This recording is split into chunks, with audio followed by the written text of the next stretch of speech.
Second unit చూద్దాం. Second unit. So second unit లో ఏమన్నాడంటే various major and minor dynasties that ruled Andhra Pradesh between 11th and 16th centuries AD అన్నాడు. అంటే 11వ శతాబ్దం నుంచి, ఓకేనా, 11వ శతాబ్దం నుంచి 16వ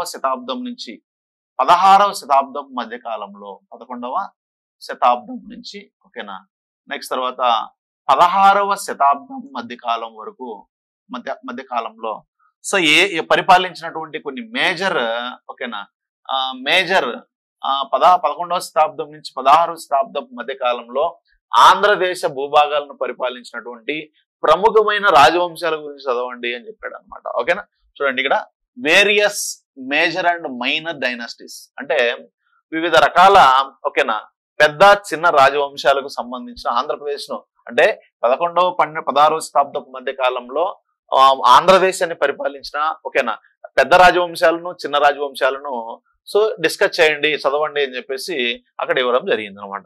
సో ఇప్పుడు ఎవరెవరిని తీసుకోవాలి ఈ మధ్య కాలంలో అంటే మనకి ఫస్ట్ మనం ఆల్రెడీ తూర్పు చాళుక్యుల గురించి చదివాం కాబట్టి ఈ మధ్య కాలంలో మనకు కాకతీయులు అనేటువంటి రాజులు వస్తారు అనమాట.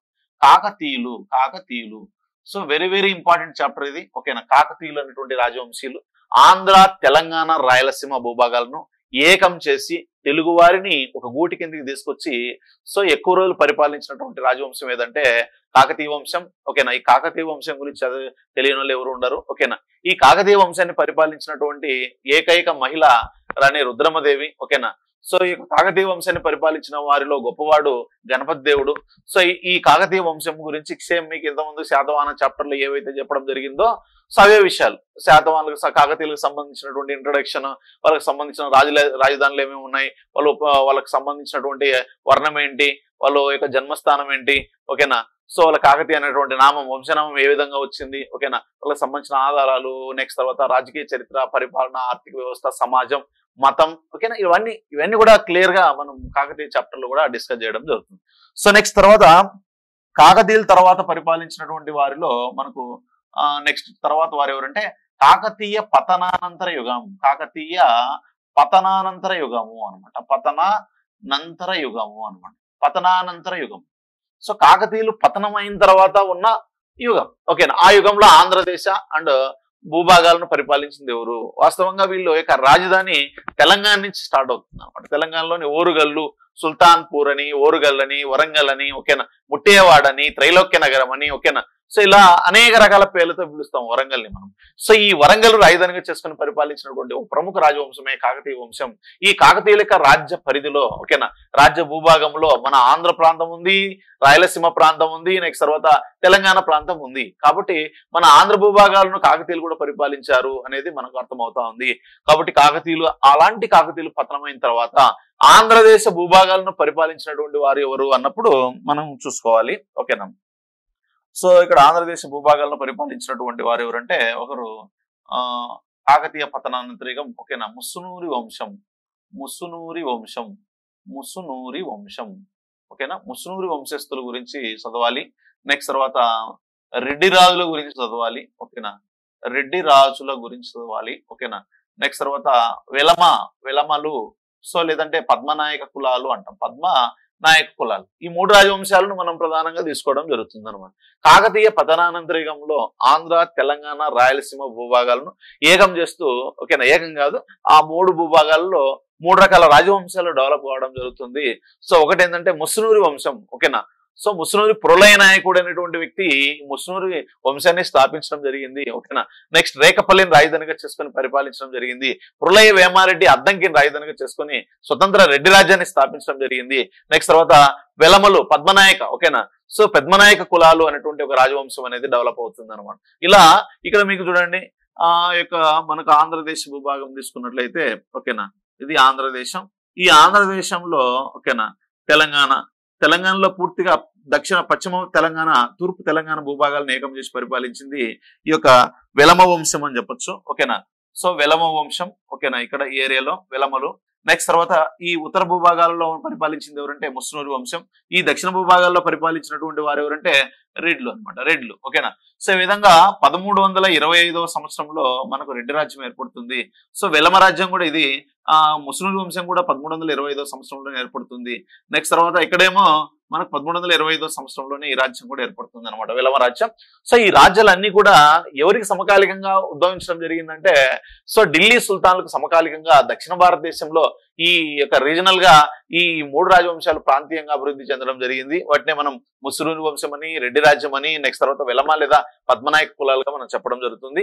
ఈ 3 రాజవంశాలు ఆంధ్ర తెలంగాణ భూభాగాల్లో అంటే ఇక్కడ ముస్నూరి వంశం, రెడ్డి రాజులు పూర్తిగా ఆంధ్ర భూభాగాలు మాత్రమే పరిమితమై పరిపాలించడం జరిగింది. వెలమరాజులు పూర్తిగా తెలంగాణ భూభాగాలకు మాత్రమే పరిమితమై పరిపాలించడం జరిగింది. సో కాబట్టి మనకు ఏపీ హిస్టరీ సిలబస్ లో సో కాకతీయ పతనానంతరిగం అనేటువంటి టాపిక్ లో మనకు కేవలం 2 రాజవంశాల గురించి అయితే సరిపోతుంది ఇక్కడ. సో ఒకటేంటంటే ముస్నూరి వంశం గురించి చదవాలి, రెండు వచ్చేసి రెడ్డి రాజుల గురించి మనం చదవాలి అనమాట. ఓకేనా? సో వెరీ వెరీ ఇంపార్టెంట్ ఇక్కడ. ఓకేనా? సో ఇది మనకు నెక్స్ట్ 2వ చాప్టర్ గా తీసుకుంటాం అనమాట. ఓకేనా? సో కాబట్టి కాకతీయ పతనానంతర యుగం అనే దాంట్లో మనకు 2వ చాప్టర్ గా ఏం తీసుకుంటామంటే ముసునూరి వంశం గురించి చూస్తాం అనమాట. ముసునూరి వంశం. సో ముసునూరి వంశంకి సమకాలికంగా నెక్స్ట్ 3వది రెడ్డి రాజులు అనమాట. రెడ్డి రాజులు అని.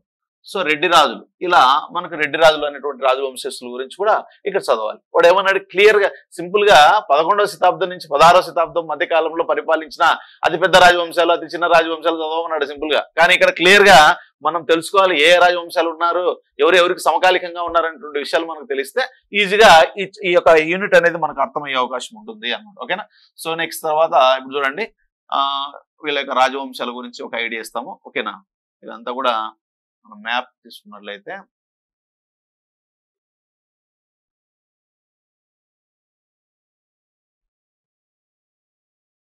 ఇక్కడ ఢిల్లీ సుల్తాన్లు పరిపాలించడం జరిగింది అనమాట. ఢిల్లీ. ఓకేనా? ఢిల్లీ సుల్తనత్, ఢిల్లీ సల్తనత్ అన్నమాట. సల్తనత్, ఢిల్లీ సల్తనత్ అనేది ఎప్పుడు ఏర్పడుతుందంటే 1206వ సంవత్సరం నుంచి 1526వ సంవత్సరం మధ్య కాలంలో ఢిల్లీ సల్తనేట్ అనేటువంటి ఒక రాజ్యం అనేది సో భారతదేశాన్ని పరిపాలించడం జరిగింది అనమాట. సో ఈ ఢిల్లీ సల్తనేట్ ను మొత్తం ఎన్ని రాజవంశాలు పరిపాలించడం జరిగిందంటే ఒకటి బానిస వంశస్థులు పరిపాలించడం జరిగింది. బానిస వంశం పరిపాలించింది ఫస్ట్. నెక్స్ట్ తర్వాత ఏ రాజవంశం పరిపాలించిందంటే ఖిల్జీ వంశస్థులు పరిపాలించడం జరిగింది. ఖిల్జీ వంశస్థులు. నెక్స్ట్ తర్వాత పరిపాలించిన రాజవంశం లేదంటే తుగ్లక్ వంశం అన్నమాట. తుగ్లక్ వంశం పరిపాలించడం జరిగింది అన్నమాట. నెక్స్ట్ తర్వాత ఏ రాజవంశం? సయ్యద్ వంశం పరిపాలించడం జరిగింది. సయ్యద్ వంశం. నెక్స్ట్ తర్వాత లాస్ట్ లోడీ వంశం అన్నమాట. లోడీ వంశం. ఈ విధంగా ఈ 5 రాజవంశాల వారు ఢిల్లీ సల్తనేట్ అనేటువంటి రాజ్యాన్ని పరిపాలించడం జరిగింది అన్నమాట. ఓకేనా? ఇప్పుడు తుగ్లక్ వంశమే తీసుకుందాం. ఓకేనా? ఈ తుగ్లక్ వంశం తీసుకుంటే ఈ తుగ్లక్ వంశంలో 1323వ సంవత్సరంలో రాజ్యాధికారానికి వచ్చినటువంటి రాజు ఎవరంటే మహమ్మద్ బిన్ తుగ్లక్ అనమాట. మహమ్మద్ బిన్ తుగ్లక్. సో ఈ మహమ్మద్ బిన్ తుగ్లక్ అనేటువంటి వాడు 1323వ సంవత్సరంలో రాజ్యాధికారానికి వచ్చి 1351 వరకు ఢిల్లీ సల్తనేట్ పరిపాలన చేయడం జరిగింది. సో అంటే ఇక్కడ 1323వ సంవత్సరం నుంచి స్టార్ట్ అయ్యి 1351 మధ్య కాలంలో సో ఈ ఢిల్లీని రాజధానిగా చేసుకొని పరిపాలించింది ఎవరంటే మహమ్మద్ బిన్ తుగ్లక్ అనమాట. ఓకేనా? ఈ మహమ్మద్ బిన్ తుగ్లక్ ఏం చేశాడంటే ఈ సైడ్ ఈ ఆంధ్ర భూభాగాలు నెక్స్ట్ తర్వాత తెలంగాణ భూభాగాల నుంచి పరిపాలన చేస్తున్నటువంటి సో వ్యక్తి ఎవరంటే ఇక్కడ నుంచి కాకతీయులు అనమాట. కాకతీయులు. సో ఈ కాకతీయులు అనే రాజవంశం. ఓకేనా? ఈ కాకతీయులు అనేటువంటి రాజవంశం పరిపాలన చేస్తూ ఉంటుంది. అంటే 1320 నుంచి 1351 మధ్య కాలంలో ఢిల్లీని రాజధానిగా చేసుకుని ఢిల్లీ సల్తనత్ ను మహమ్మద్ బిన్ తుగ్లక్ పరిపాలించే కాలంలో దక్షిణ భారతదేశంలో అది కూడా ఆంధ్ర తెలంగాణ రాయలసీమ భూభాగాలను ఏకం చేసి పరిపాలిస్తున్న రాజవంశం ఏదంటే సో మన కాకతీయ వంశం. కాకతీయ వంశంలో చివరి వాడు 2వ ప్రతాపరుద్రుడు అనమాట. ఈ 2వ ప్రతాపరుద్రుడు చూడండి ఇక్కడ 2వ ప్రతాపరుద్రుడు ఈ 2వ ప్రతాపరుద్రుని మీదకి ఈయన దండయాత్రకు వచ్చేసి ఆ 2వ ప్రతాపరుద్రుని ఓడించి అతన్ని బందీగా ఢిల్లీకి తీసుకెళ్తూ ఉంటాడు అనమాట. తీసుకెళ్తూ ఉంటే మార్గ మధ్యంలో నర్మదా నదిలో దూకి చచ్చిపోతాడు అనమాట 2వ ప్రతాపరుద్రుడు. సో దాంతో 2వ ప్రతాపరుద్రుడు ఎప్పుడైతే చనిపోతాడో వెంటనే కాకతీయ వంశం పతనం అయిపోతుంది అనమాట. ఓకేనా? కాకతీయ వంశం పతనం అయిపోయి 1323వ సంవత్సరం నుంచి స్టార్ట్ అయ్యి 1325 మధ్య కాలం అంటే 2 సంవత్సరాల కాలంలో ఆంధ్ర తెలంగాణ రాయలసీమ భూభాగాలను పరిపాలించినటువంటి వారు ఎవరంటే ముస్లిం పాలకుల కిందికి వస్తుంది అనమాట ఈ భూభాగం. ఓకేనా? ముస్లిం పాలకుల కిందికి ఈ భూభాగం అనేది రావడం జరుగుతుంది అనమాట. సో ఈ మధ్య కాలంలో ఈ ముస్లిం పాలనకు వ్యతిరేకంగా అనేక ఉద్యమాలు సంభవించి ఓకేనా సో ఇక తెలంగాణ రాష్ట్రం యొక్క తూర్పు ప్రాంతాల్లో వెలమరాజ్యం ఆవిర్భవిస్తుంది. నెక్స్ట్ తర్వాత ఆంధ్ర యొక్క ఉత్తర భూభాగంలో ముస్లిం వంశం డెవలప్ అవుతుంది. సో రెడ్డి రాజ్యం దక్షిణ భూభాగంలో, ఆంధ్ర దక్షిణ భూభాగంలో సో మనకు రెడ్డి రాజ్యం డెవలప్ అవుతుంది. ఈ విధంగా సో మనకు 1325వ సంవత్సరంలో ఏకకాలంలో 3 రాజవంశాలు ఆవిర్భవించడం జరిగింది. వీటిని ఏమనిపిస్తామంటే ముస్లిం వంశం, రెడ్డి రాజ్యం, నెక్స్ట్ తర్వాత పద్మనాయక కులాలు లేదా సో వెలమ రాజ్యం అని చెప్పొచ్చు. అందుకే ఇక చూడండి, కాకతీయుల పతనానంతరం, ఓకేనా, దీన్ని మనం కాకతీయులు పతనం తర్వాత ఉన్న యుగంలో ముస్లిం వంశం, రెడ్డి రాజ్యం, నెక్స్ట్ తర్వాత వెలమ రాజ్యం, ఈ 3 రాజ్యాల గురించి మనం డిస్కస్ చేయడం జరుగుతుంది అనమాట. ఓకేనా. నెక్స్ట్ తర్వాత ఇంకొక విషయం ఏంటంటే ఇక్కడ ఈ యొక్క కాకతీయులు ఢిల్లీ సుల్తాన్లు పరిపాలించే సమయంలోనే, ఓకేనా, ఢిల్లీ సుల్తాన్లు పరిపాలించే సమయంలోనే దక్షిణ భారతదేశంలో కొన్ని రాజ్యాలు ఆవిర్భవించడం జరుగుతుంది అనమాట. ఓకేనా. సో అవేంటి చూద్దాం మనం. ఓకేనా. ఇప్పుడు దక్షిణ భారతదేశంలో ఉత్తర భారతదేశం తీసుకున్నట్లయితే సో ఈ ఉత్తర భారతదేశంలో ఇక్కడ ఢిల్లీ సల్తనత్, ఢిల్లీ సల్తనత్ అనే రాజ్యం ఉంది. ఈ ఢిల్లీ సల్తనత్ ను పరిపాలిస్తున్నది ఎవరు అని చెప్పాము. ఓకేనా. ఎంబిటి అంటే మహమ్మద్ బిన్ తుగ్లక్. ఈ మహమ్మద్ బిన్ తుగ్లక్ ఎప్పుడు పరిపాలన అందించాడు? 1323 నుంచి స్టార్ట్ అయితే 1351 వరకు తన రాజ్య పరిపాలన చేయడం జరిగింది అనమాట. ఓకేనా. 1323 నుంచి 1351 వరకు తన రాజ్యాన్ని పరిపాలించడం జరిగింది. ఈ కాలంలో ఓకేనా సో ఏం జరిగిందంటే ఇక్కడ కొన్ని రాజ్యాల ఆవిర్భావం జరిగింది అనమాట. ఒకటి ఏంటంటే సో మనకి 1336 ఇక్కడ తుంగభద్ర నది, ఇది ఏ నది అంటే తుంగభద్ర రివర్ అని చెప్పొచ్చు అనమాట. ఓకేనా. ఈ తుంగభద్ర నదికి దక్షిణాన, ఓకేనా, ఇది యాక్చువల్ గా ఇది నార్త్ అవుతుంది, ఇది సౌత్ అవుతుంది, ఇది ఈస్ట్ అవుతుంది, ఇది వెస్ట్ అవుతుంది. కాబట్టి ఇది తుంగభద్ర రివర్ అనుకుంటే తుంగభద్ర నదికి దక్షిణాన 1336వ సంవత్సరంలో 1336 లో హరిహర రాయలు, బుక్కరాయలు అనేటువంటి ఇద్దరు ఏం చేశారంటే సో హరిహర రాయలు 1336వ సంవత్సరంలో మనకు విజయనగరం అనేటువంటి ఒక సామ్రాజ్యాన్ని స్థాపించడం జరిగింది. సో కాబట్టి ఇక్కడ 1336వ సంవత్సరంలో సో యొక్క విద్యారణ్యుల స్వామి వారి యొక్క ఆశీస్సులతో 1336వ సంవత్సరంలో మన హరిహర రాయలు అనేటువంటి వ్యక్తి ఏం చేశాడంటే విజయనగర సామ్రాజ్యాన్ని స్థాపించడం జరిగింది అను. సో కాబట్టి విజయనగర సామ్రాజ్య స్థాపన ఎప్పుడు జరిగింది అంటున్నాము? 1336 అనమాట. 1336. నెక్స్ట్ ఇదే తుంగభద్ర నదికి ఉత్తరాన, ఓకేనా, సో 1347వ సంవత్సరంలో ఎప్పుడండి? సో 1347వ సంవత్సరంలో 1347లో ఈ ఒక రాజ్యం ఆవిర్భవించింది. దీన్ని మనం ఏమనిపిస్తామంటే బహుమనీ సామ్రాజ్యం. సో ఈ బహుమనీ ఎంపైర్ అనేది ఎప్పుడు ఏర్పడిందంటే 1347లో బహుమని సామ్రాజ్యం అనేది ఆవిర్భవించడం జరిగింది. ఓకేనా. తుంగభద్ర నదికి ఉత్తరాన ఒక రాజ్యం ఉంది, తుంగభద్ర నదికి దక్షిణాన ఒక రాజ్యం ఉంది. ఉత్తరాన ఉన్న రాజ్యాన్ని బహుమని సామ్రాజ్యం అంటాం, దక్షిణాన ఉన్న సామ్రాజ్యాన్ని విజయనగర సామ్రాజ్యం అంటాం. విజయనగర సామ్రాజ్యం ఏమో 1336లో ఆవిర్భవించింది. సో ఇక అదే బహుమని సామ్రాజ్యం 1347లో ఆవిర్భవించడం జరిగింది. కాబట్టి విజయనగర రాజులకు సమకాలికంగా తుంగభద్ర నదికి ఉత్తరాన ఉన్నటువంటి రాజవంశీయులు ఎవరంటే బహుమని రాజులు అని చెప్పొచ్చు అనమాట. ఓకేనా. సో ఇక్కడ విజయనగర రాజులు ఉన్నప్పుడు, ఇక్కడ బహుమని రాజులు ఉన్నప్పుడు ఆంధ్రదేశంలో ఇక్కడ రెడ్లు ఉన్నారు, ముస్లిం వంశస్థులు ఉన్నారు, ఇక్కడ వెలమలు ఉన్నారు అనమాట. సో వీళ్ళందరూ కూడా సమకాలిక రాజులుగానే మనం చెప్పుకోవచ్చు అనమాట. ఓకేనా. సో కాబట్టి అందుకే ఇక్కడ సిలబస్ లో ఏమి ఇచ్చాడంటే క్లియర్ గా మనము ఏం కూడా చదవాల్సి వస్తుందంటే, ఓకేనా, ఇక్కడ మనకు 4వ చాప్టర్ గా విజయనగర సామ్రాజ్యం గురించి చదవాలి. విజయనగర సామ్రాజ్యం గురించి స్టడీ చేయాలి. ఓకేనా. ఇక్కడ 11వ శతాబ్దం నుంచి 16వ శతాబ్దం మధ్య కాలంలో పరిపాలించిన చిన్న పెద్ద రాజవంశాల గురించి చదవన్నాడు, కానీ పర్టికులర్ గా ఈ రాజవంశాల గురించి చదవాలి చదవకూడదని చెప్పలేదు. కాబట్టి సో ఆ పీరియడ్ లో ఉన్న అన్ని రాజవంశాల గురించి కూడా మనకు పట్టుండాలి. అట్లా ఉంటేనే మనం ఇక్కడ ఆన్సర్ చేయగలిగే అవకాశం ఉంటుంది అనమాట. సో కాబట్టి కాకతీయులు చదివిన తర్వాత, కాకతీయులు పతనమైన తర్వాత కాకతీయ పతనాంతరికంలో 3 రాజవంశాల గురించి చెప్పడం జరిగింది. ఒకటి ముస్నూరు వంశం, రెడ్డి రాజులు, నెక్స్ట్ 3వది వెలమరాజులు. కానీ వెలమరాజులు వచ్చేసి తెలంగాణ హిస్టరీ వస్తుంది కాబట్టి ఆ యొక్క డైనాసిటీని మనం పక్కన పెడితే సో ఇక ముస్నూరు వంశం గురించి చదవాలి, రెడ్డి రాజులు చదవాలి. వీళ్ళకి సమకాలికంగా తుంగభద్ర నదికి ఉత్తరాన ఉన్నటువంటి సో ఒక రాజవంశం బహుమని వంశం, దక్షిణం ఉన్నది విజయనగర సామ్రాజ్యం అన్నాం. కాబట్టి ఈ విజయనగర సామ్రాజ్యానికి సమకాలికంగా బహుమని సామ్రాజ్యం ఈ బహుమని సామ్రాజ్యం కూడా చదవాలి. ఓకేనా. సో ఇప్పుడు ఈ యొక్క బహుమని సామ్రాజ్యం అనేది ఎప్పుడు ఏర్పడింది? 1347లో ఏర్పడి, ఓకేనా, ఈ బహుమని సామ్రాజ్యం 1512వ సంవత్సరం వరకు మనుగడలో ఉంటుంది అనమాట. ఓకేనా. సో 1347 లో బహుమని సామ్రాజ్యం ఆవిర్భవించి సో ఈ బహుమని సామ్రాజ్యం ఎంతవరకు కొనసాగుతుందంటే 1512వ సంవత్సరం వరకు కొనసాగుతుంది అనమాట. ఓకేనా. అంటే ఈ బహుమని సామ్రాజ్యం 5 భాగాలుగా స్ప్లిట్ అయిపోతుంది అనమాట.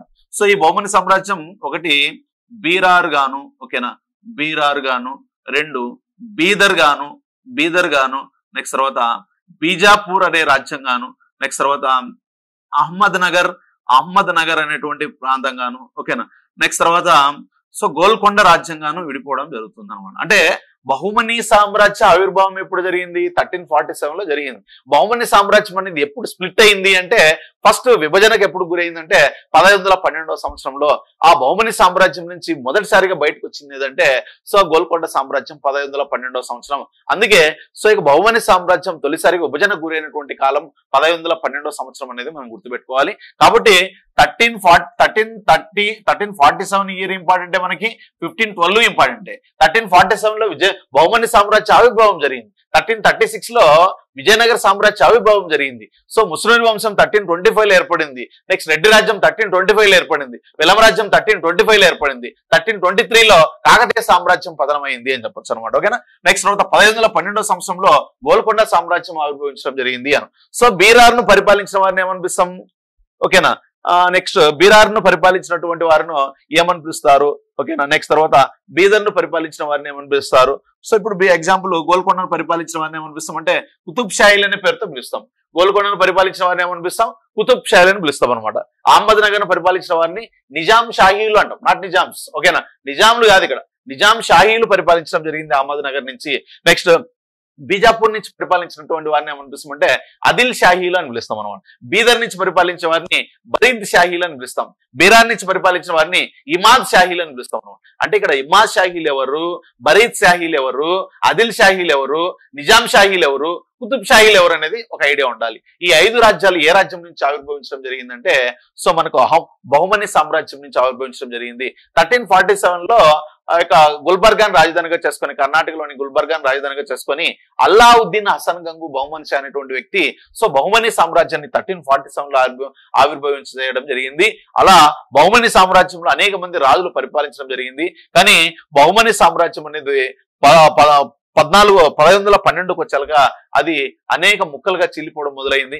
అలా 5 భాగాలుగా విభజించడం జరిగింది. దాన్నే మనం బీరార్ రాజ్యంగాను, బీదర్ రాజ్యంగాను, బీజాపూర్ రాజ్యంగాను, అహ్మద్ నగర్ రాజ్యంగాను, నెక్స్ట్ గోల్కొండ రాజ్యంగా విభజించడం జరిగింది అను. సో కాబట్టి ఇక్కడ బహుమని సామ్రాజ్యం తర్వాత వచ్చేటువంటి రాజవంశం ఏదంటే కుతుబ్ షాహీలు అనమాట. సరే ఈ రిమైనింగ్ డైనాసిటీ ఎందుకు చెప్పలేదు మనకంటే బీరారు, బీదర్, బీజాపూర్, అహ్మద్ నగర్ రాజ్యాలు అనేటి మన ఆంధ్రదేశాన్ని పరిపాలించలేదు కాబట్టి ఆ 4 రాజవంశాల గురించి మనం ఇక్కడ డిస్కస్ చేయాల్సిన అవసరం లేదు.